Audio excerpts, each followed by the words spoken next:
Oasis on Sky Box Office is sponsored by Music Choice, non-stop music.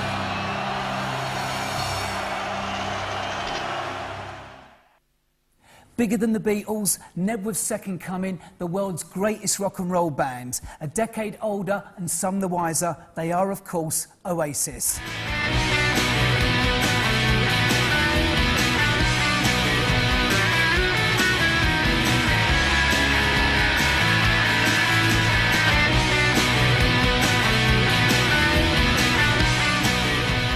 Liam, Noel, welcome along. Who would have thought would be sitting here all these years later celebrating 10 years of Oasis? Me.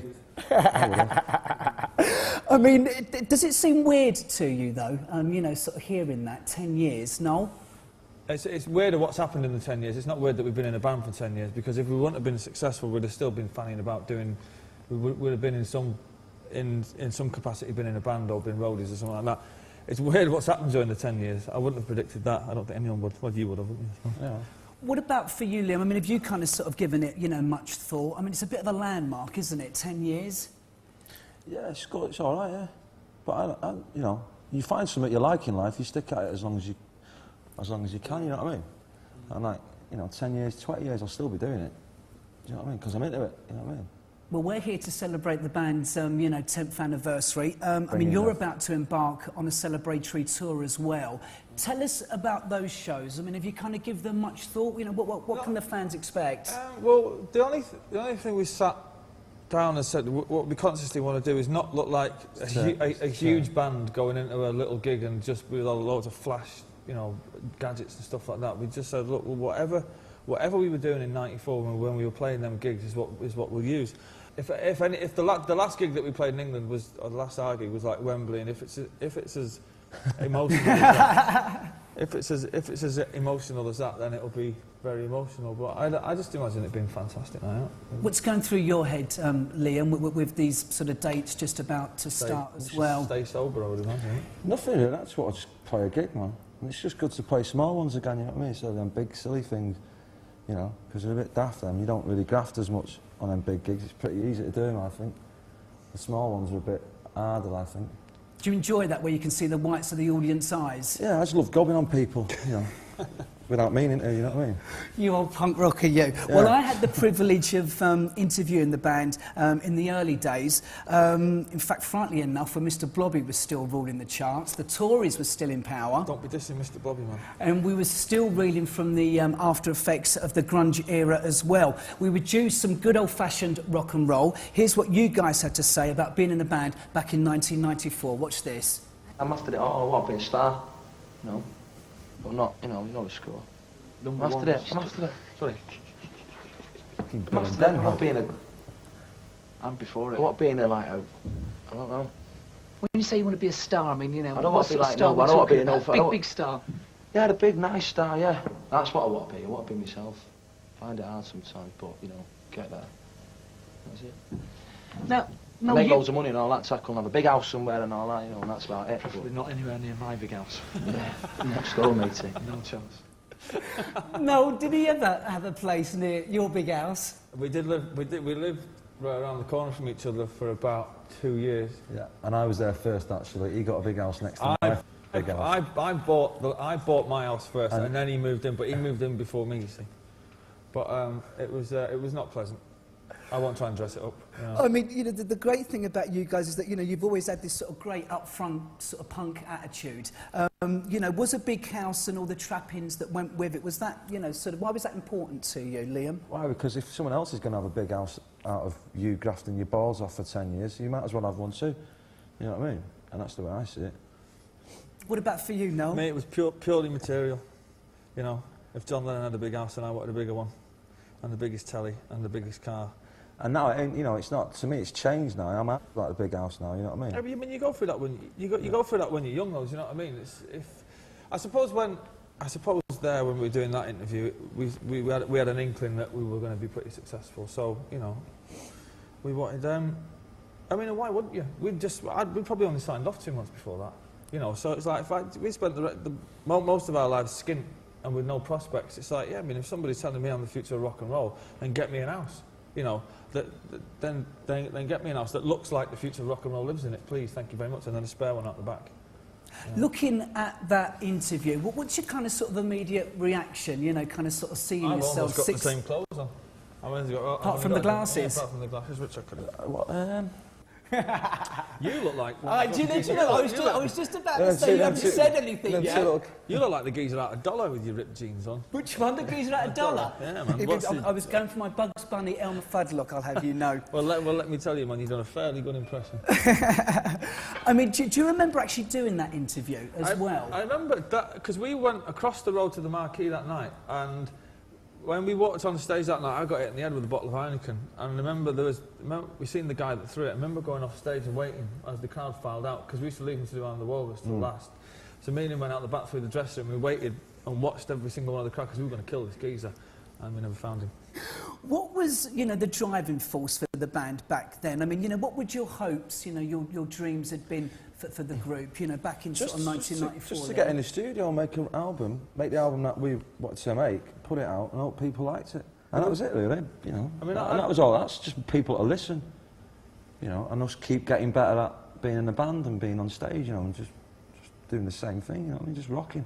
Let's talk about, again, sort of pre-Oasis and pre-Noel joining as well, Liam. I mean, for those of us... talk about that for much better band now. So kind of, you know, tell us a story about how you kind of sort of met up with Bonehead and Gwigsy. Well, there was a rain and they were doing like pubs and that, and they were doing silly songs. They weren't even doing pubs, they were doing wine bars. Wine bars and that, and it was just... A wine bar band? Wine bar rock, man. No, that was it, and then I just knew a few of them in it, and then someone said they'd sat the singer, and I thought, I'll try it, you know what I mean? Because none of my mates were really into bands, they were into dance music and stuff. I was like the weird one. And that was it, and then I joined the band, went down there, rehearsed and that, tried some things out, and it was rubbish, and I just carried on. And then Noel joined in. Well, that was the start anyway, that was the start. Because if it wasn't for them, then I'd probably still be a roadie, you know. Well, that was the start anyway, that was the start. Because if it wasn't for them, then I'd probably still be a roadie, you know. So. Well, let's go back. I feel as though this is your life. Let's go back to 1994. You hadn't seen him for 2 years. Here he is, all the way from the pub next door. Well, let's go back. Let's go back to 1994 and your version of events then on how Liam you managed to persuade Noel to join the band. What's this? No, the band was called Oasis before I joined. Yeah, we was got together about, I don't know, a month or something. Yeah, well, about 2 months or something, but we never done a gig. You know, we never done a gig. never done a gig. And it was, we were sad, That's why I seen you was at a gig. Yeah, that's it. But we never done a lot of gigs, we done one. And it weren't doing anything, and I knew it weren't doing anything. We needed the band. It. Yeah, I knew it. I was like that, and that's why I got so like in it. I thought once I put my foot in the door, our kid will come home and be gutted because that's what he's up for. But, you know, he finds it hard being himself nowadays and that. Or them days and that. Oh, yeah. So like, I knew once I got in there, he'd be up for it. So he come along and he had the songs which we needed because we needed the songwriter. I mean, it's like I owe my career to this man. No, you don't. You don't. No, still grateful to this man? Well, yeah, some days, yeah. I mean, I think there was always a lot made of the fact that, you know, you had loads of songs in the arsenal, if you like. Really? What was it? That one, she always comes up smiling and playing with her hair. Yeah. That was pish. That'd have been top Tim I'd say advert. What was that called? I don't know. Forgotten the title. I know, but the chorus was actually an O. It went, oh. Actually, no, that sounded like Slade. Let's talk about, you know, influences, if we can. You know, the people that inspired you guys to want to do this. Liam, can we sort of start with your good self? I mean... Right, well, I got into music pretty late. I was never into music until I was about 17, 16. And then by 17, 18, I started understanding it and started doing, you know, started liking it. I just weren't listening to it, you know what I mean? It started to get inside me and that. And then, so around about that time, it was the Stone Roses, Happy Mondays, the Lars, you know, a bit of the Smiths, and that was about it, really. And then once I got into that world, I started digging out all the other stuff. Would they have been the sort of the same bands for you, Noel, as well? Yeah, the Smiths, without a doubt, were probably the start. The Smiths and the Jam was what made that was it, you know. I used to think if I could be in a band which had the power of the Jam and the grace of the Smiths. Not to say that the Jam didn't have any grace, Paul, before you start. Right in. Yeah, you know, I'd be laughing. And the songs of the Lars as well. I mean, the Lars first album is just still to this day. We play it on the tour bus constantly. I mean, it's so instant as well. Well, It really has it's stood the test good of to time. play that album to Americans when like they come into your dressing room and they go, "Ooh, what's this? Is this the Beatles?" You go like, "No, it's better than the Beatles." Well, talking of the Beatles, when did that kind of sort of influence start for both of you? I think the first thing we all got into together was Revolver, and that's when they looked the best, and that's when they sounded the best. After that, when the beards and the hair started going a bit long, I mean, the White Album's great. Well, but yeah, but once you don't get into the late stuff first, do you? You get into all the early stuff first, and once you're in, you're in. But it was you ain't getting out. You know what I mean? Whether they've got kebabs on their heads. You know what well, I mean? like a lot of people, you know what I mean? But a lot of people just they take. You know, they're like, yeah, I like the Beatles, but for us, and more or less the people that were around us, like the people like Coyley used to do our sound, and Phil and I used to do be the roadies and stuff like that. It was more than just a group. You know, that was it. If they were playing a certain guitar in a bootleg video we went out and found it and we bought it. And we bought the amp and then we tried to make it sound like that. And of course it never did, we just went back to the Les Paul, but you just have it. And if you seen them wear a shirt, you'd go and buy it and you got your haircut like them. It was just, and they were just our band. And the thing that they caned it, you know what I mean? They had it live. They were the biggest band ever and always will be. And they were not just the biggest, they were the best. You know what I mean? You get a lot of big bands that who. You know what I mean? And there's a lot of big bands out there today that are poo, I think. You know what I mean? And they were, and but they you respect them because they're big and that, and they've been about. You know what I mean? But the Beatles were the biggest and the best. You know what I mean? And that's why I loved them. What about those who would maybe accuse the Beatles of being too big an influence of Oasis? And there's too much. It's not their fault, is it? But I don't think they are, because we're into other bands too. You know what I mean? We're into the Stones, the Pistols. Just as big an influence, and the Pistols are in. And if you're too lazy to actually open your ears to that, then don't even bother listening to the music. But it's not just the thing, you know what I mean? It can't be, because then if you're into the Beatles, then the Beatles were into all these other bands. You know what I mean? They had influences. Tribute band. Well, they had influences. We've only made one song that sounded like the Beatles, and that was Whatever. The rest of it to me sounds like the Pistols doing the Stones. So the Beatles thing just come because lazy journalists. We were 5 geezers from Manchester. Me and them had the same sense of humour, and it just came that we had brown hair. Yeah, and we were and I suppose we banged on a little bit too much about the Beatles, but we were into the Stones probably more so these days, me and you. Yeah. Can I bring it up to date? I mean, you mentioned a little bit earlier on, Liam, about sort of big bands around now being poo. Yeah. I love that. And that's not us, by the way. What do you think of the music scene at the moment? I think me personally, and I was going to be nice. Just go and make a cup of tea, because this is going to go on for a while. No, it isn't. It's Christian rock, I think, these days, man. Too many acoustic guitars knocking about, which is not a problem with me. But people don't seem to. Rock and roll or punk rock seems to have gone right over these bands' heads. You know what I mean? It's like Christian rock, to me. And and we've got good people. There's a lot of bands out there that have got good songs, but it's like, they must have no tongues in their head because they ain't got nothing to say to anyone. And they're all dead nice, man. And which is fine, all that tackle. But once you've been in a band, you've been around the world, right, so many times. You've got to have found someone out there to you off. You know what I mean? You know what I mean? I've been around the world plenty of times, and just walking around London or looking in the papers and that. And half of these bands, man, they're just like buzzing off everyone. It's like, come on, you fakes. You know what I mean? What about for you, Noel? Do you agree with those sentiments? I don't necessarily. They think by being polite sells you more records. I don't. And being really nice, and it doesn't. You know what I mean? Doesn't. I don't necessarily like bands as much as I like songs. So there's bands that I don't like, but there's like certain songs that I absolutely love. So. Yeah. Who was the last band that made you feel like a fan? Wait, this one's going to go on. Make yourself a cup of tea. But I mean, which was the last one? Which was the last band that you buzzed off? The last band that I buzzed off is the band that I'm buzzing off at the moment. Play it. No. Off at the moment. Play it. No. All right, fellas, time for a break now, but make sure to join us on the other side for more 10 years of Oasis, Noise and Confusion.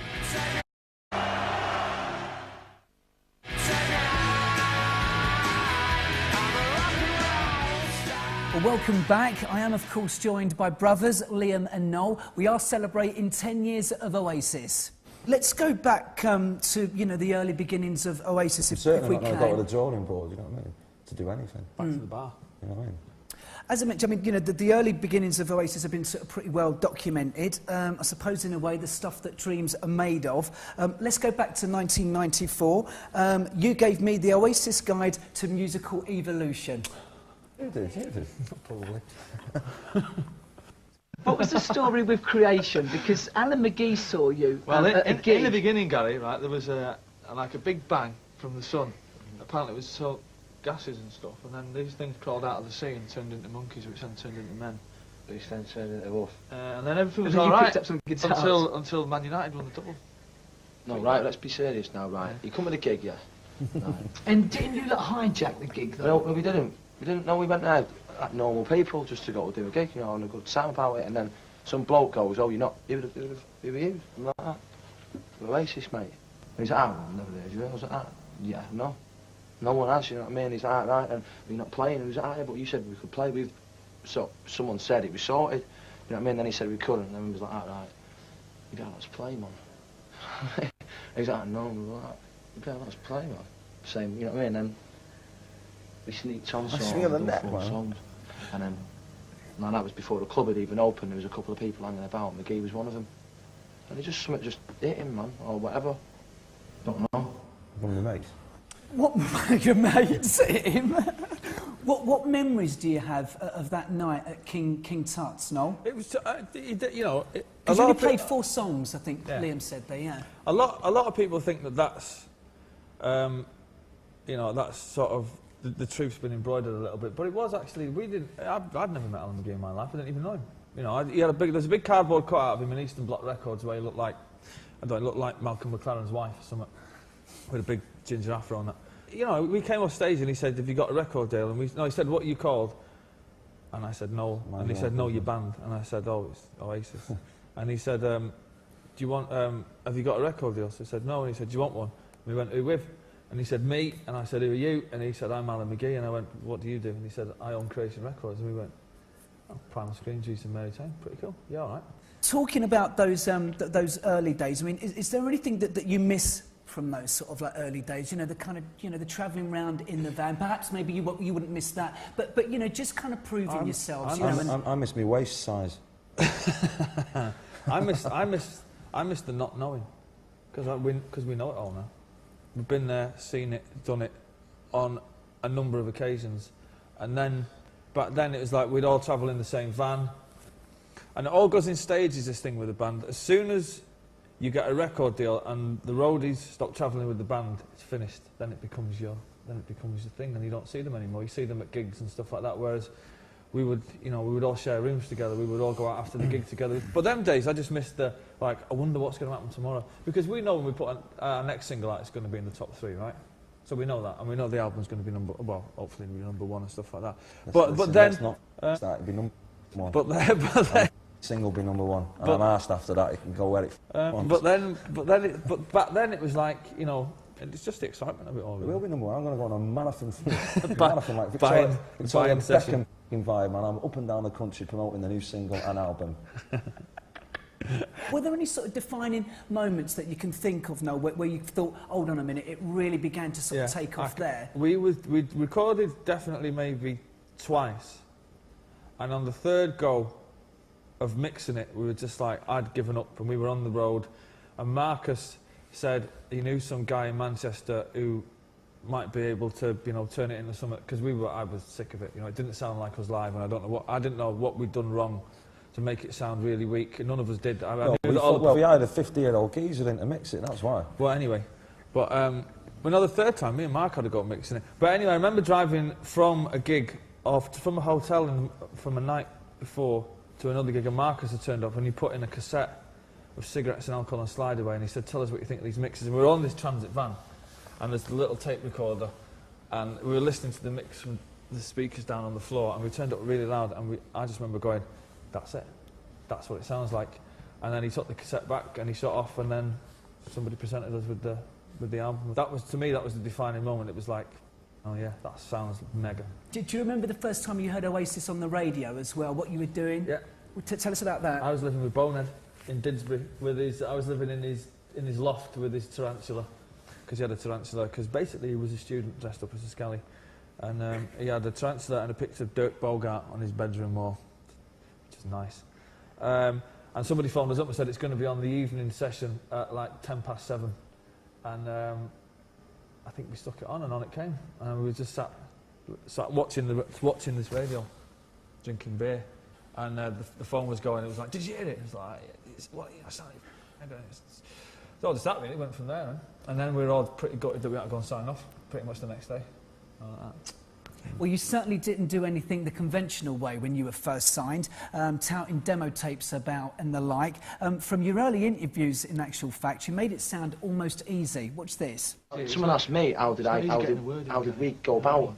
How did we go about and get this deal? We didn't go out anyway. It was just one of them things, and we're lucky enough that it happened. Hurrah! Anyway, can I say something now?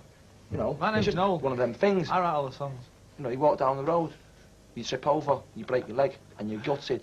You know, one of them things. Like we do a gig for 4, you know, do 4 songs, and he comes up and takes us away.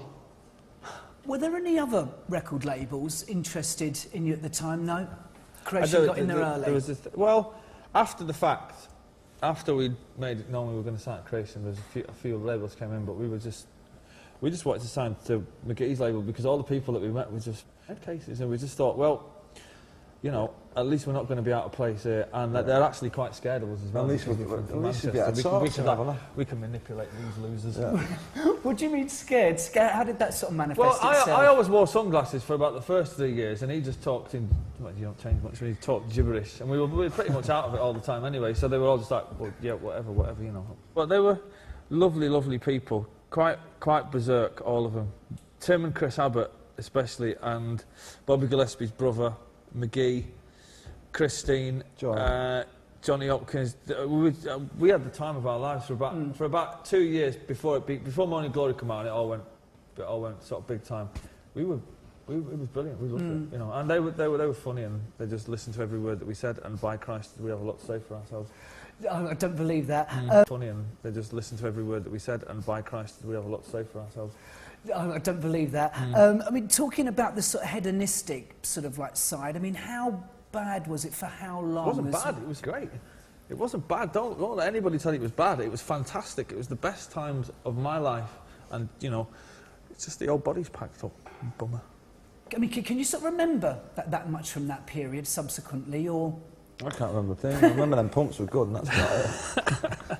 No, I can't remember half of the stuff we got up to, to be honest. Yeah, I can remember half of it, and that's probably the stuff that I'll allow myself to remember. I'm sure there's lots that I've just blanked because I just don't want to know. What would have been the most sort of decadent situation that you would have ever sort of been in during that period? Just taking the tour float off Jason, who does our backline, and he was our tour manager at the time, and they would send him off to pick us up in Manchester with like about 1,500 quid float for petrol and stuff like that, and it'd take us an hour to leave Manchester because we have to make a few stops along the way, and we'd have no money, and we'd just say, look, we'll just wing it, man, you know what I mean? We'll wing it, the single's out next week, it'll be fine. And we'd come back off tour with no money, and we'd owe $3,000 to, you know, various people and stuff. But decadent would just be drinking for days, you know, just proper drinking, gin and tonic for just days. I don't think there's much decadence, because we were pretty broke at the time, because you know, like when you put records out, your money don't come in for about a year and a half afterwards. So we were all pretty skint. Which is another good thing about them days. You know, it sort of keeps your feet on the ground. But decadence, I don't know. I probably bought a guitar for about 600 quid and thought, you know, probably at home had a sleepless night, because I thought I was skint or something. But can we talk about, you know, your sort of like relationship with Creation Records? Did they allow you sort of like full creative control to do? Yeah. 100%. Well, that's the deal with Creation anyway. You know, whatever band signs for them, they don't. I suppose it's all changed now, but they never. Alan McGee heard Morning Glory on the day that we left to go mixing. No, they just let us get on with it. You know, that's why we signed with them. It was 100% artistic control. We never asked anybody for everything, and nobody advised us to do anything. That's the way it should be. That's the way it should be, man. Which is why we're on our own record label now. It's like nobody gets involved. You know, when people say, "Can we hear stuff?" It's like put on the radio. You know, when it comes out. You know, we don't want to be friends with anybody. You know. And that's the way it should be for every band. You know what I mean? If any band ever does take, you know, and he wins you about it, it's your own fault, man. You know what I mean? But the thing about people on record labels is they always want a relationship with you. I thought we had a relationship. Didn't you sign the checks? We'll make the videos and we'll make the money. But other than that, it's just like go away and shut up. You know. And that's not being nasty. It's just that we don't like many people. You don't know them anyway. Why should you? You know, it's like. But even if I did know them, I wouldn't like them anyway. Yeah, sure, but As a rule. How would you sort of, you know, kind of sum up, you know, McGee's sort of influence? I've got nothing against him apart from the fact that he seems to have got himself in a muddle about his artistic input in the band, which I can assure you never happened once ever. But apart from that, you know, he just said, look, they are going to do it, so we went and done it. And we done him proud, and we made him a f***ing multi-millionaire. yeah, and it's good. So, But very quickly, I mean, you know, why did it all sort of like go pear-shaped with creation? Well, Alan tried it on with me one night. I was having none of it. I said, I said, back up. Don't do it with people with ginger hair. Okay.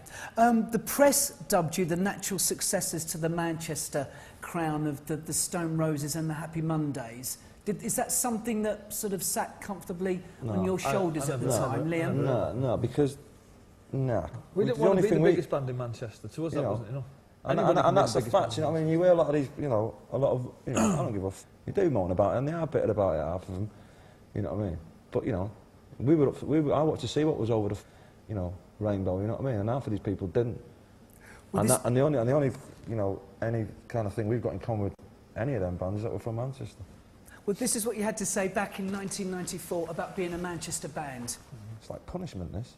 Yeah. What sort of influence do you think, you know, that scene has left? I mean, you know, do you think... I don't think it's left any. You don't think it's left a legacy or anything like that? Well, probably the best thing to come out of that scene was, I mean, I dare to say it, but the only band that started up because of what the Stone Roses were doing was us.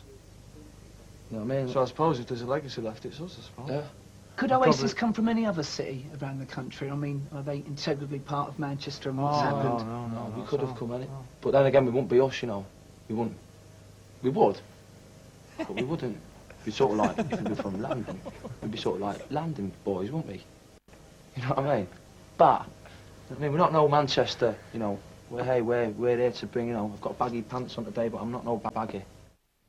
I mean, you know, you've kind of sort of always proclaimed yourselves as, I love the London accent, I mean, you know, you've kind of sort of proclaimed yourself as, you know, one of the sort of greatest rock and roll bands in the world, and that was the thing that impressed me when we first did that interview, that kind of sort of self-confidence. I just sort of wondered where that came from. I mean, I'll show you where it came from.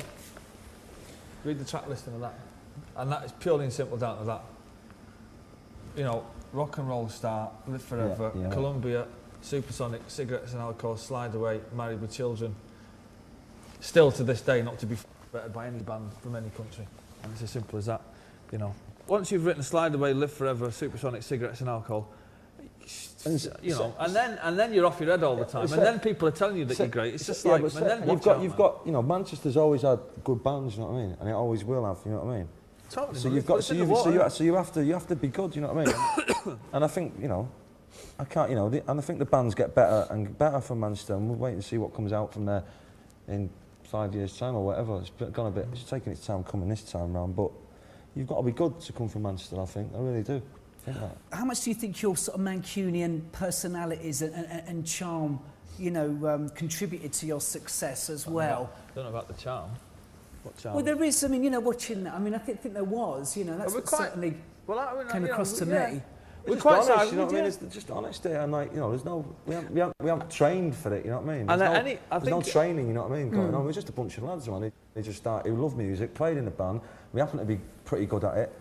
And that's it. You know? I think basically, at the end of the day, I don't give a toss. You know what I mean? And it's not, you know, and it's not like, you know, there's loads of people out there that don't give a toss, but there's nothing to give a toss about. You know what I mean?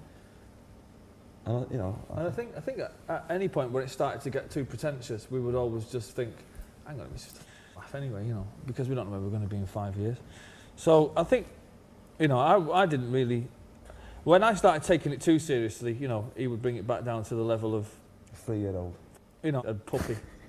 3-year-old Dalmatian is highly strung. Rocking. You know, and at that point where it got too ridiculous for me, I would always try and bring it back to the classroom. Now, you boys, sit down. Double episode of Emmerdale. Today we shall record rock and roll history. You, Gallagher, you shall sing. Bonehead, you shall strum. You shall play bass. McCarroll, you shall leave. What do you think, you know, people's perception of you were when you were starting out? They hated us. They didn't hate us. I remember moving to London and everybody loved me in Camden. Well, I've always been hated. I quite like it. Keep it up. Well, I personally, from a personal point of view, I've always felt the love of this nation. Anywhere I ever go in this capital city, people doff their cap. All right, Noel. All right, Cabby. How's it going? It's all right. How's that brother of yours? Still alive, I'm afraid. You know, that's about it. I've always felt the love. I've always felt love, man. Yeah, me too.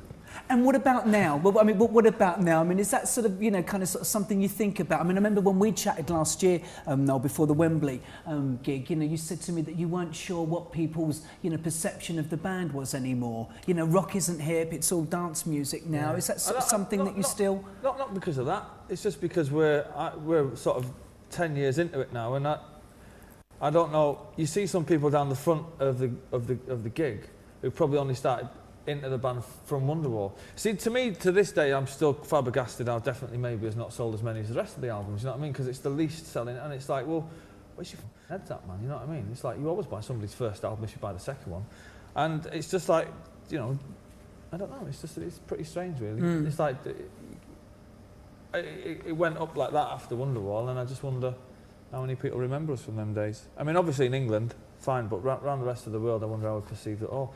I mean, when we do interviews like this around the world, we're subtitled all the time, you know, I mean, which is quite bizarre. Because the Mongs, man. I hate to interrupt. Well, the world are all Mongs. All of them. Good point, well argued. Mongs. I mean, I sort of like wondered, you know, what kind of sort of prompted, you know, I mean, you two sort of moving down to London from I Manchester. moved out again, and this is the truth. I moved out of London, and this is, I remember being in Paris, right, and I told him he was moving to London. What are you moving to London for? And I didn't want to say get away from him because he's doing the heading. He's always getting us barred from all the pubs and stuff like that. We couldn't go anywhere. We all owed people money, you know, so like everybody's always knocking on the door going, you owe us 500 quid your kid borrowed for an amp or something. And so I was like, I'm going to move to London. And he thought I was going to move to London, right, ditch the band and start some supergroup in London. And I was like, no, please, you know. And of course, 6 weeks later, I think I'll move to London. Nah, mate. Where are you Is living? that true, Liam? Of course it is, Listen, it is true. my reasons for moving London. You are. My reasons for Your moving reason to London. move to London was because just to borrow money off me when you were skinny. Listen, man, London needed it. I personally didn't want to go. I wanted to stay in Manchester, but you I know. wish I'd never moved down, that, to be honest with I mean, the music press latched onto the band pretty quickly, didn't they? I mean, were you guys aware of what your appeal to them was at the time? you. I've never understood that lot. Maybe one or two of them. But it's all... I never understood... Because they invented this... They invented the Britpop thing that but before that we were New Wave and New Wave, you know. So they invented this laddish culture type thing, and You know, they tried to. that's But what they I'm didn't do saying. it very well because everything that they thought about were all students. So I don't see any students knocking about that's a lad. You know what I mean? They got their head buried in books, you know what I mean? So this mad thing's been going on for years, but there just weren't that many in bands. Anyway, as I was saying, so You they, know, on that Britpop I thing, there was feel no anyway, lads in. There was no lad culture in that Britpop because they're all students. Do you feel kind of sort of like looking back as well that, you know, you were sort of set up almost as sort of spokespeople for a generation as well? So no, I think no, I Because you guys made great copy, didn't you? I mean, you know, there was two sort of tell like you what, very strong-willed characters with something to say. Somebody would have actually said to me, "You're the spokesman for this generation." I'd have been worse than I actually was. I didn't actually think anyone took a blind bit of notice of what I was saying until like the police were outside my house and one going, "Come on, you're not allowed to say that in public." You know, so, but if anybody would have, if I'd have noticed I was the spokesman for a generation, I'd have gone completely... You get gongs for it these days. Bono gets one every year. Don't he? For spokesman of whatever he's talking about. All right, fellas, let's pause for a breather, but make sure not to go away. Join us on the other side about the occasional difference of opinions between your good selves. What's it like being brothers in a band? He's speechless, look at that. It's all right, I think it's all right, mate. I think it's very, very funny. I mean, if you row, what sort of things do you row about? Everything. Everything. We don't even have to row. All we've got to do is look at each other in a certain kind of way, and we row.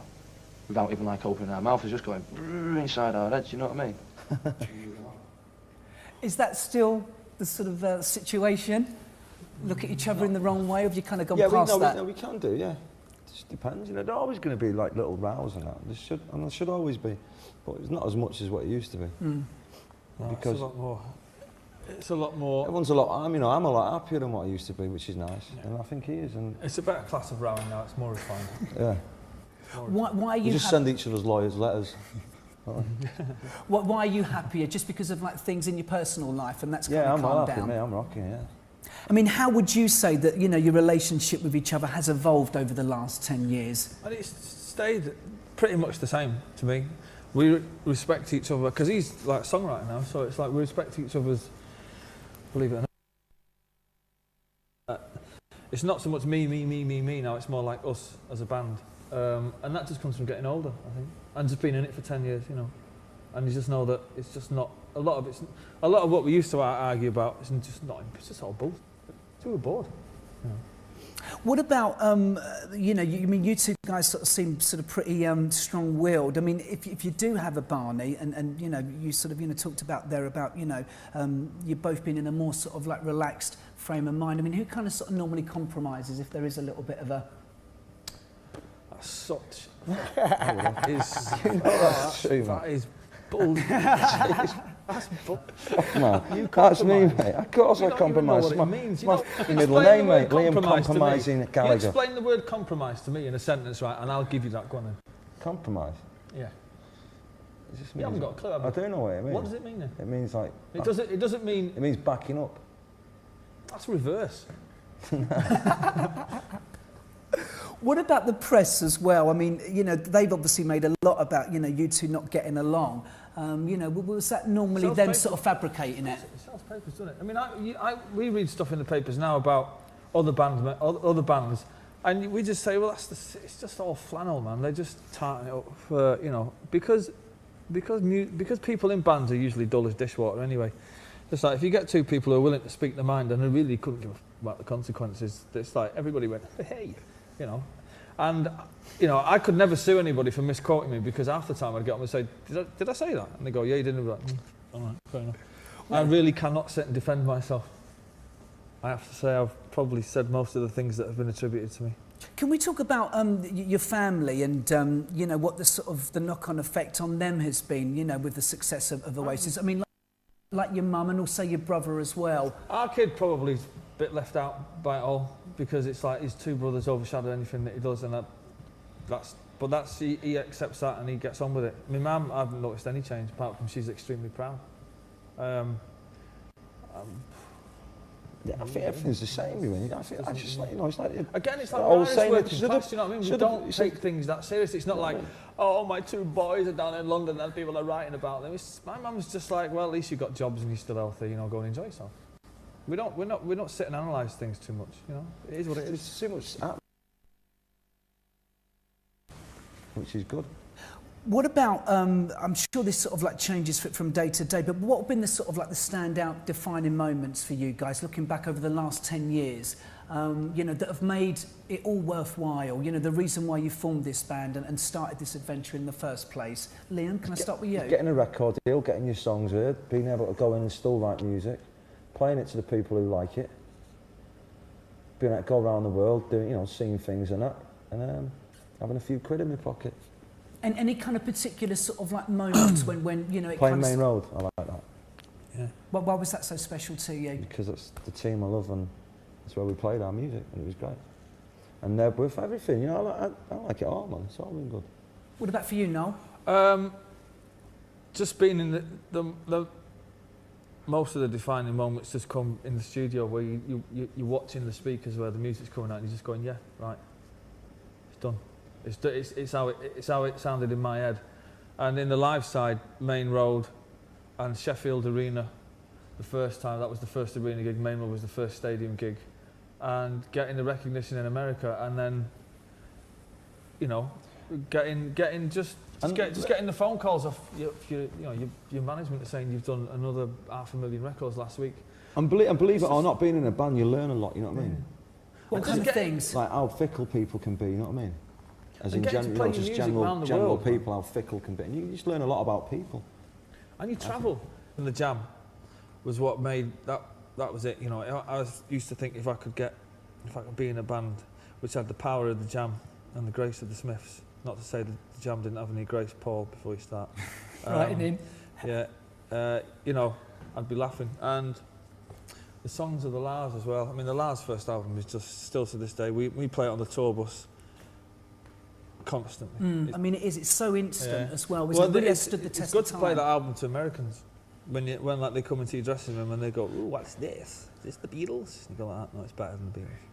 Well, talking of the Beatles, when did that kind of sort of influence start for both of you? I think the first thing we all got into together was Revolver, and that's when they looked the best, and that's when they sounded the best. After that, when the beards and the hair started going a bit long, I mean, the White Album's great. Well, but once you don't get into the late stuff first, do you? You get into all the early stuff first, and once you're in, you're in. But it was getting out. You know what I mean? Whether they've got kebabs on their heads. You know but what I mean? like a lot of people, you know what I mean? But a lot of people just they take. You know, they're like, yeah, I like the Beatles, but for us, and more or less the people that were around us, like the people, like Coyley used to do our sound, and Phil and that used to do the roadies and stuff like that. It was more than just a group. You know, that was it. If they were playing a certain guitar in a bootleg video we went out and found it and we bought it, and we bought the amp, and then we tried to make it sound like that. And of course it never did, we just went back to the Les Paul, but you just have it. And if you've seen them wear a shirt, you'd go and buy it, and you got your haircut like them. It was just, and they were just our band. And the thing that they caned it, you know what I mean? They had it large. They were the biggest band ever, and always will be. And they were, not just the biggest. They were the best. You know what I mean? You get a lot of big bands that are poo. You know what I mean? And there's a lot of big bands out there today that are poo, I think. You know what I mean? And you respect them because they're big and that, and they've been about. You know what I mean? But the Beatles were the biggest and the best. You know what I mean? And that's why I loved them. What about those who would maybe accuse the Beatles of being too big an influence of Oasis? And there's too much. It's not their fault, is it? But I don't think they are, because we're into other bands too. You know what I mean? We're into the Stones, the Pistols. Just as big an influence, and the Pistols are in. And if you're too lazy to actually open your ears to that, then don't even bother listening to the music. But it's not just the thing, you know what I mean? It can't be, because then if you're into the Beatles, then the Beatles were into all these other bands. You know what I mean? They had influences. A tribute band. Well, they had influences. We've only made one song that sounded like the Beatles, and that was Whatever. The rest of it, we probably only signed off 2 months before that. You know, so it's like we spent most of our lives skint and with no prospects. It's like, yeah, I mean, if somebody's telling me I'm the future of rock and roll, then get me an house. You know, then get me an house that looks like the future of rock and roll lives in it, please, thank you very much, and then a spare one out the back. Yeah. Looking at that interview, what's your kind of sort of immediate reaction? You know, kind of sort of seeing yourself. I've almost got the same clothes on. Apart from the glasses. Yeah, apart from the glasses, which I could. What? You look like... I was just about to say, you haven't said anything yet. You look like the geezer out of Dollar with your ripped jeans on. Which one? The geezer out of Dollar? Yeah, man. I was going for my Bugs Bunny Elmer Fudd look, I'll have you know. well, let me tell you, man, you've done a fairly good impression. I mean, do you remember actually doing that interview as well? I remember that, because we went across the road to the marquee that night, and when we walked on stage that night, I got hit in the head with a bottle of Heineken. And I remember we seen the guy that threw it. I remember going off stage and waiting as the crowd filed out, because we used to leave him to do Around the Walrus till last. So me and him went out the back through the dressing room. We waited and watched every single one of the crowd, because we were going to kill this geezer, and we never found him. What was, you know, the driving force for the band back then? I mean, you know, what would your hopes, you know, your dreams had been for the group, you know, back in sort of 1994? Just to get in the studio and make the album that we wanted to make, put it out, and hope people liked it. And that was it, really, you know. I mean, and that was all. That's just people to listen, you know, and us keep getting better at being in a band and being on stage, you know, and just doing the same thing, you know, I mean, just rocking. Let's talk about, again, sort of pre-Oasis and pre-Noel joining as well, Liam. I mean, for those of us... talk about that for much better band then. So kind of, you know, tell us a story about how you kind of sort of met up with Bonehead and Gwigsy. Well, there was the rain, and they were doing like pubs and that, and they were doing silly songs. They weren't even doing pubs, they were doing wine bars. Wine bars and that, and they were just... A wine bar band? Wine bar rock, man. No, that was it, and then I just knew a few of them in it, and then someone said they'd sat the singer, and I thought, I'll try it, you know what I mean? Because none of my mates were really into bands, they were into dance music and stuff. I was like the weird one. And that was it, and then I joined the band, went down there, rehearsed and that, tried some things out, and it was rubbish, and I just carried on, and then Noel joined in. Well, that was the start anyway, that was the start. Because if it wasn't for them, then I'd probably still be a roadie, you know. Well, that was the start anyway, that was the start. Because if it wasn't for them, then I'd probably still be a roadie, you know. Well, let's go back, I feel as though this is...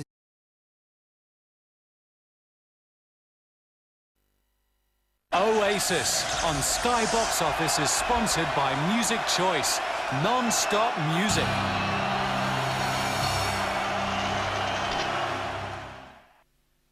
Bigger than the Beatles, Nebworth's second coming, the world's greatest rock and roll band. A decade older and some the wiser, they are, of course, Oasis.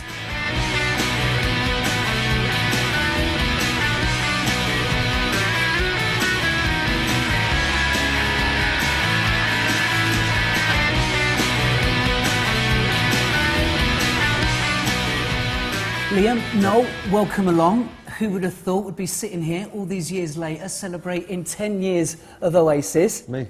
I mean, does it seem weird to you, though, you know, sort of hearing that, 10 years, Noel? It's weird what's happened in the 10 years. It's not weird that we've been in a band for 10 years, because if we wouldn't have been successful, we'd have still been fanning about doing... We would have been in some capacity been in a band or been roadies or something like that. It's weird what's happened during the 10 years. I wouldn't have predicted that. I don't think anyone would. Well, you would have, wouldn't you? Yeah. What about for you, Liam? I mean, have you kind of sort of given it, you know, much thought? I mean, it's a bit of a landmark, isn't it? 10 years? Yeah, it's good. It's all right, yeah. But I, you know, you find something you like in life, you stick at it as long as you can. You know what I mean? And like, you know, 10 years, 20 years, I'll still be doing it. Do you know what I mean? Because I'm into it. You know what I mean? Well, we're here to celebrate the band's, you know, 10th anniversary. I mean, you're about to embark on a celebratory tour as well. Tell us about those shows. I mean, have you kind of give them much thought? You know, what can the fans expect? Well, the only thing we sat down and said what we consciously want to do is not look like a huge band going into a little gig and just with loads of flash, you know, gadgets and stuff like that. We just said, look, well, whatever we were doing in '94 when we were playing them gigs is what we'll use. If the last gig that we played in England was, or the last our gig was like Wembley, and if it's as emotional as that, if it's as emotional as that, then it'll be very emotional. But I just imagine it being fantastic now.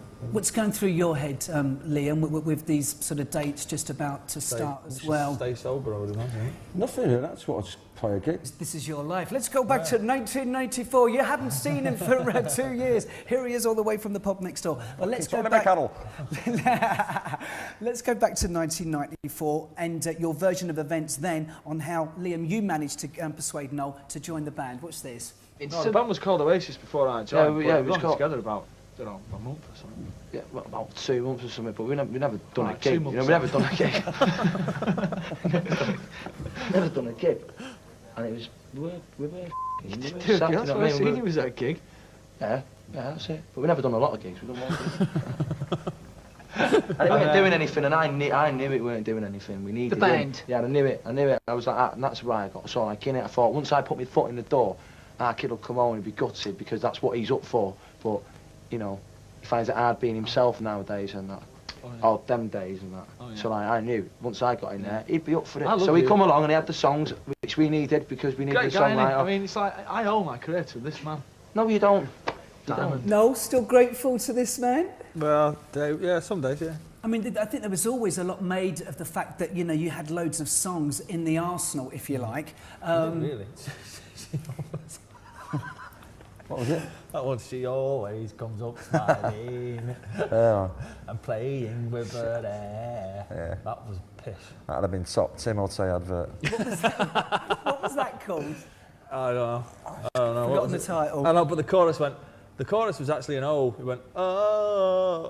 Actually, no, that sounds like Slade. Let's talk about, you know, influences, if we can. You know, the people that inspired you guys to want to do this. Liam, can we sort of start with your good self? I mean... Right, well, I got into music pretty late. I was never into music until I was about 17, 16, and then by 17, 18, I started understanding it and started doing, you know, started liking it. I just weren't listening to it, you know what I mean? It started to get inside me and that. Mm. And then, so around about that time, it was the Stone Roses, Happy Mondays, the Lars, you know, a bit of the Smiths, and that was about it, really. And then once I got into that world, I started digging out all the other stuff. Would they have been the sort of the same bands for you, Noel, as well? Yeah, the Smiths, without a doubt, were probably the start. The Smiths... And it's just good to play small ones again, you know what I mean? So them big, silly things, you know, because they're a bit daft then. You don't really graft as much on them big gigs. It's pretty easy to do them, I think. The small ones are a bit harder, I think. Do you enjoy that, where you can see the whites of the audience eyes? Yeah, I just love gobbing on people, you know. without meaning to, you know what I mean?